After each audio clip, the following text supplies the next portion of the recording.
Well, it of course gets quite cold here in Beijing during the winter months. Tonight it'll get down to -10, and many of the city's poorest residents were hoping to ride out the winter months in what used to be behind me. These were homes, these were businesses, sometimes combined into one, and they were occupied by people from rural parts of China, migrants who came here looking for a better life. But as a part of this ongoing government operation, all of these businesses, these homes, and many just like it around the city were knocked down, and people were quite literally forced into the street with little or no warning.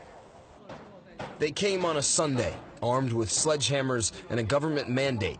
Workers broke down doors and kicked people out of their homes, forced evictions as Beijing's winter sets in. A few days later, we meet Zhao Guihua, who wants $3 for the kettle but settles on $2.50. A week ago, the kettle and the rest sat in her tiny apartment in South Beijing. Now it's all laid out for sale in freezing temperatures on a dirty street. Our apartment was demolished, she says. I'm sad. I'll be homeless.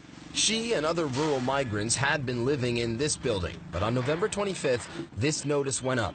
Tenants, please clean out before November 26th at 5 p.m. or there will be consequences. As promised, the government showed up the next day. Within hours, crews left the building uninhabitable. We walked through to see walls stripped bare, windows broken, ceilings torn down, and signs that residents had left in a hurry. They had to leave some stuff behind. I mean, there's shoes still on this rack right here. Inside this bedroom, there's a mattress still on the frame. There's clothes in that dresser right behind me. They're all examples that show how fast these people were forced to leave their homes. It's all part of a government campaign to rid the capital of what it calls illegal structures. This after a fire last month killed 19 people in Beijing's Daxing neighborhood. Though often unsafe, these types of structures are all most migrants can afford.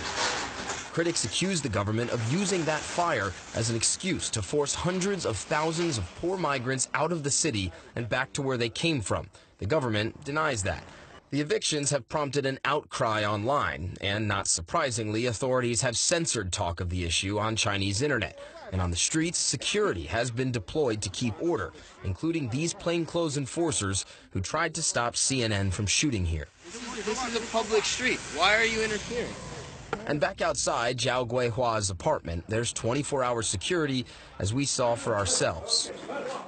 So what's happening right now is that we're being forced to leave the building because the security guards say that it's not safe. They don't want us to film, even though residents are still having to come in here to try and collect their stuff.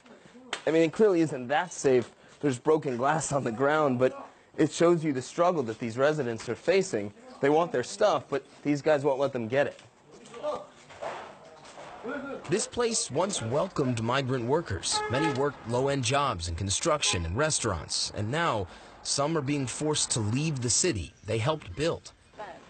I have no choice but to go, Zhao says. We can't find housing. It's time to go home.